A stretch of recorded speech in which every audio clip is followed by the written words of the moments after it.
ఇక 5వ మాటలోకి అడుగుపెట్టాం. అందరూ తలలు వంచినట్లయితే ప్రార్థన చేస్తున్నాం. పరలోకమందున నా తండ్రి, సర్వోన్నతుడా, సర్వశక్తిమంతుడా, నీతి సూర్యుడా, నిష్కలంకమైన నా దేవ, నీకు స్తుతులు స్తోత్రములు చెల్లిస్తున్నానయ్యా.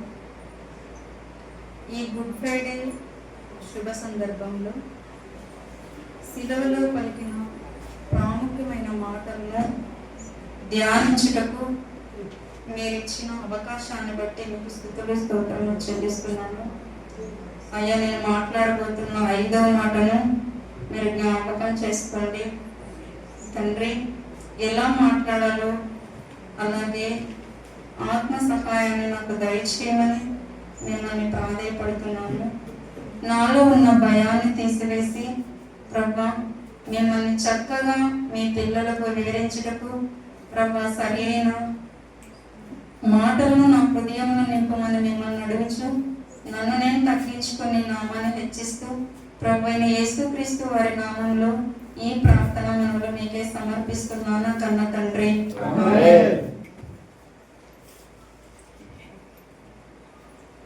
ఇక 5వ మాటలోనికి అడుగు పెడదాం. యోహాను సువార్త 19వ అధ్యాయం 28వ వచనం. అటు తరువాత సమస్తమును అప్పటికి సమాప్తమైనదని యేసు ఎరిగి, లేఖనం నెరవేరినట్లు నేను దప్పికొనుచున్నానను. ఏమి నెరవేరినట్లు? లేఖనం నెరవేరినట్లు. ఆలోచించండి, లేఖనాలు నెరవేర్చకపోతే దేవుని యొక్క మాట ఏమవుతుంది? అబద్ధం కాకూడదు. దేవుని యొక్క మాట అబద్ధం కాకూడదు అంటే దేవుని మాట ఎప్పుడు ఏం కావాలి? నిజం కావాలి. ఒక మాట అన్నాడు అంటే ఆ మాట ప్రకారం జరగాలి. ఆకాశము భూమి గతించిపోయినా గతించిపోవచ్చు, కానీ ఆయన మాటల్లో సున్నైనను పొల్లైనను ఏమవ్వకూడదు, తప్పిపోకూడదు. ఆయన ఆజ్ఞలు నెరవేరాలి, ఆయన మాట నెరవేర్చాలి. వ్రాయించింది ఎవరు? పరలోకపు తండ్రి. ఆ పరలోకపు తండ్రి వ్రాయించిన మాట ప్రకారం, వ్రాయబడిన ప్రకారం మనుష్య కుమారుడు పోవచ్చున్నాడు. ఆ మాట నెరవేర్చాలి. తండ్రి మాట కట్టుబడటంలో, తండ్రి మాట నెరవేర్చటంలో, లేఖనాలను నెరవేర్చడంలో యేసుక్రీస్తును మించిన క్యారెక్టర్ బైబిల్లో ఎవరు లేరండి. యేసుక్రీస్తును మించిన క్యారెక్టర్ ఇంకెవ్వరూ లేరు. ప్రవక్తలు కూడా కొన్ని సందర్భాల్లో దారి తప్పుండొచ్చు, కానీ తండ్రి మాట నెరవేర్చుటలో యేసు ప్రభు వారు మించిన క్యారెక్టర్ మనకు ఎవరు బైబిల్లో కనబడరు. అందుకే ఇతడు నా ప్రియ కుమారుడు, ఇతని యందు నేను ఏమవుతున్నాను? ఆనందిస్తున్నాను, బహుగా ఆనందిస్తున్నాను. ఎందుకంటే లేఖనాలు ఏమాత్రమూ తప్పిపోకూడదు. లేఖనం నెరవేరినట్లు దప్పికొనుచున్నాను అన్నాడు. ఏమండి, కాసేపట్లో చనిపోయే వాడికి వాటర్ అవసరమా? దాహం వేస్తుంటే ఎవరు అడుగుతారు? కాసేపట్లో చనిపోయే వారికి. అలాగే కాసేపు ఉంటే చచ్చిపోతాం, మంచి నీళ్ళు ఇస్తే తాగి చనిపోదామని మనుషులు అనుకుంటాం. కానీ యేసు ప్రభు వారు ఏమంటున్నారు? నేను దప్పికొనుచున్నాను, నాకు నీళ్ళు ఇవ్వండి అని ఆయన మాటల్లో అక్కడున్న సైనికులతో అంటున్నారు. అక్కడున్న క్రూరులు ఆయనకు మంచినీళ్ళు ఇస్తారా? వాళ్ళు ఇవ్వరన్న సంగతి ఆయనకు తెలియదా? ఇస్తారా మంచినీళ్ళు? అడిగితే ఇవ్వరు కదా. మధ్యరాత్రి వేళ నుంచి తిప్పుతూనే ఉన్నారు, కొడుతూనే ఉన్నారు, హింసిస్తూనే ఉన్నారు. ఆయన బట్టలు దోచుకున్నారు, బట్టల కోసం చీట్లు వేసుకున్నారు, ఆయన అవమానపరుస్తున్నారు. బరువైన శిలువను ఎత్తైన ప్రాంతాల గుండా మోస్తూనే ఉన్నారు. ఆ రాత్రి వీధుల గుండా అనేక మార్లు పడుతూ లేస్తూ యేసుక్రీస్తు ప్రభువారు మోస్తూనే ఉన్నారు. కొరడాలతో చీల్చేస్తున్నారు. ఆయన శరీరాన్ని ముక్కలుగా చీల్చేస్తున్నారు. రోమా ప్రభుత్వం వారు ఎంత భయానకంగా ఉంటారో హిస్టోరియన్స్ చెప్తారండి. అంటే ఒక్కసారిగా కొరడాలతో కొట్టామంటే ఆ కొరడాకి 5 కొంకెలు ఉంటాయంట. ఆ కొంకెలు ఒక్కసారిగా శరీరంలోకి దిగిపోయి లాగితే మాంసపు ముక్కలుగా కిందికి పడిపోయేవి. అలా హింసించేవారంట రోమా సైనికులు. అంటే ఇప్పుడు మనకి కూటమి ప్రభుత్వం ఎలాగైతే ఉందో 2000 సంవత్సరాల క్రితం యేసు ప్రభు వారి యొక్క కాలంలో రోమా ప్రభుత్వం అనేది ఉండేది. ఆ రోమా ప్రభుత్వంలో ఆ చర్మం అంతా నాగలి చాలు దున్నేసినట్టుగా ముక్కలుగా రాలిపోయేవంట. అంతలా హింసించేవారంట. కొంతమందికి ఎముకలు కనబడేవి. అంటే అక్కడున్న దొంగలు కానీ ఏమన్నా తప్పులు చేసిన వాళ్ళకి శిక్షలు విధించాలంటే ఆ ప్రభుత్వం వాళ్ళు పట్టుకున్న తర్వాత చాలా హింసించేవారు. కొంతమందికి నరాలు తెగిపోయేవాట, హింసించేవారు. అలా రోమా ప్రభుత్వం చట్టంలో తప్ప ఏ చట్టంలోనూ లేదు. నిజంగా ఆనాటి హిస్టోరియన్స్ ఆర్టికల్స్ కొన్ని చదువుతుంటే ఎంత భయానకంగా ఉంటాయి అంటే, ఆనాటి మనుషులు ఎదుటి ఒక వ్యక్తి అంత రక్తం చిందింపబడుతుంటే, అంత వేదన అనుభవిస్తుంటే, అంతలా రక్తం పారిపోతుంటే, అలా హింసిస్తూ బాధింపబడుతుంటే వీళ్ళు చూసి పైశాచిక ఆనందాన్ని పొందేవారంట. ఎవరు? రోమా సైనికులు. వీళ్ళు చూసి పూర్వకాలంలో మనిషి ప్రాణానికి విలువ లేదు. అంత పైశాచిక తత్వంలో నిండిపోయిన మనుషులుగా ఉండేవారంట. దాహమే వీళ్ళు వేసింది, దాహమే వీళ్ళు ఇచ్చింది ఏంటి? చిరుక. దాహం అడగడానికి ఎవరైనా ఏమిస్తారండి? మంచినీళ్ళు ఇస్తారు. వాళ్ళు ఏమిచ్చారు? చిరుకనిచ్చారు. దేవుని భవిష్యత్ జ్ఞానం అది ఇలానే జరగబోతుందని ఆలోచించినటువంటి కన్న తండ్రి, ఇది ఇలాగా జరుగుతుందని ఎరిగినటువంటి కన్న తండ్రి బైబిల్ గ్రంథంలో ఏం రాశాడో ఒకసారి చూద్దాం. కీర్తనల గ్రంథం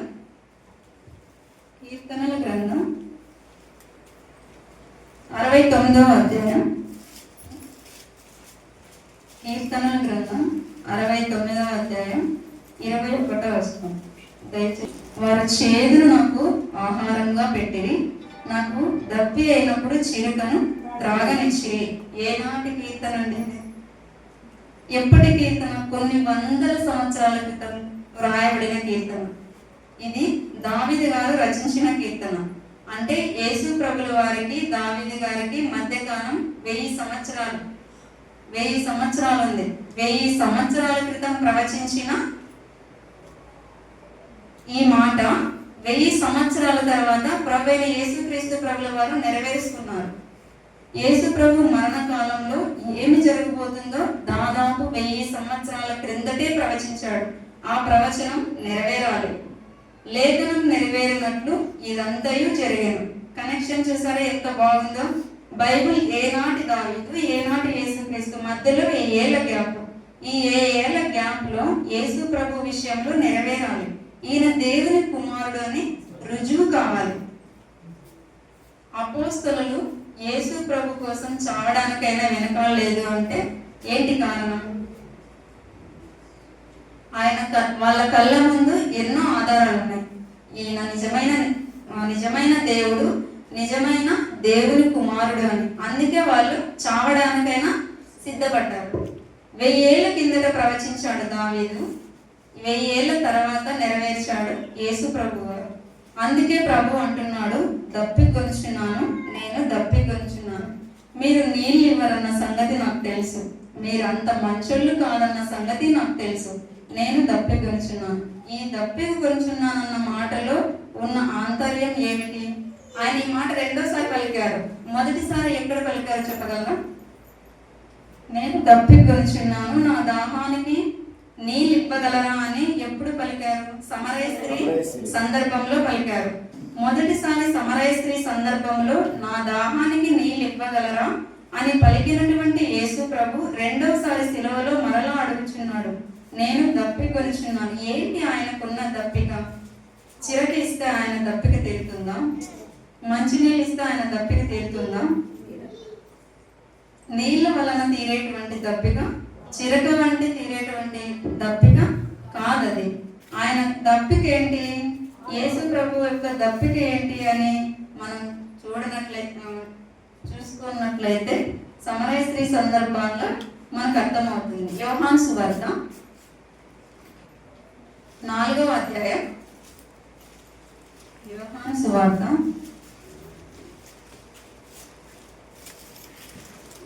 4వ అధ్యాయం 7వ వచనం చూడండి. సమరయ స్త్రీ ఒకటి నీళ్లు చదువుకున్నట్టుకు అక్కడికి రాగా యేసు నాకు దాహమునికిమ్మని ఆమెను అడిగాను. ఆయన శిష్యులు ఆహారం కొనుటకు ఊరిలోనికి వెళ్ళి ఉండేరు. ఆ సమరయ స్త్రీ, యూదుడవైన నీవు సమరయ స్త్రీనైనా నన్ను దాహమునికి ఇమ్మని ఎలా అడుగుచున్నామని ఆయనతో చెప్పాను. ఏలయనగా యూదులు సమరయులతో సాంగత్యం చేయరు. అందుకు యేసు, నీవు దేవుని వరమును నాకు దాహమునికి ఇమ్మని నేను అడుగుచున్న వాడెవరో అదియు ఎరిగి ఉంటే నువ్వు ఆయనను అడుగుదువు, ఆయన నీకు జీవజలమిచ్చునని ఆమెతో చెప్పాను. ఏమన్నాడండి ప్రభు? జీవజలం. నీవు దేవుని వరమును నాకు దాహమునికి ఇమ్మని నిన్ను అడుగుచున్నవాడు ఎవడో నువ్వు ఎరిగి ఉంటే, ఎవరు ఎరగాలి? మనమే ఎరగాలి. నువ్వు ఎరిగి ఉంటే ఆ దాహమునికి ఇమ్మని అడుగుటలోనే ఆంతర్యం. ఆయన వాస్తవానికి నీళ్లు కావాలని అడగట్లేదు. దేవుని వరమును నిన్ను దాహానికి అడుగుచున్నవాడు ఎవడో అది నీవు ఎరిగి ఉంటే, నీవు ఎరగాలి. అంత గొప్పవాడు, జీవజలం ఇచ్చేవాడు నిన్ను దాహమునకు అడుగుచున్నాడు. నీవు అది ఎరిగి ఉంటే నీవే రివర్స్లో ఏం చేస్తావు? ఆయనను అడుగుతావు. ఆయనను అడిగితే ఆయన ఏమిస్తాడు? నీకు జీవజలం ఇస్తాడు. సిలువలో కూడా ఆ కాన్సెప్ట్ మర్చిపోలేదు యేసు ప్రభుల వారు. లేఖనం నెరవేరినట్లు నేను దప్పికొనుచున్నాను. అది వారికి అర్థమైతే, ప్రభువా నీవే నిత్య జీవం ఇచ్చేవాడు, నీకు దప్పికేంటి ప్రభువా? ఆ జీవజలం మా ఆత్మలకు అనుగ్రహించు, మా ఆత్మలను తృప్తిపరచు, మా ఆత్మ దాహం తీర్చు అని మనమే ఆయనను అడగాలి. అంటే అక్కడున్న పరమార్థం ఏమిటి అంటే, ప్రభు ప్రపంచానికి జీవజలం ఇచ్చేవాడు. ప్రపంచ మానవాళి దాహాన్ని తీర్చడానికి కలువరి శిలువలో బలియాగం చేసినవాడు. అలాంటి గొప్ప జీవ ప్రదాత యేసుక్రీస్తు. ఆయన అడుగుచున్నాడు, నేను దప్పికొనుచున్నాను. లేఖనం నెరవేర్చాలనే తపన మీరు ఆలోచన చేయండి ప్రియులారా. చనిపోతున్న సమయంలో కూడా ఆయన కాన్సెప్ట్ ఏంటి? ఆయన కోరికంగా దేని చుట్టూ తిరుగుతుంది? లేఖనం నెరవేర్చాలి అనే ఒకే ఒక్క ఆలోచనతో ప్రభు దాహమునికి ఇమ్మని అడుగుతున్నాడు. అప్పుడు ఆ ప్రవచనం నెరవేరింది.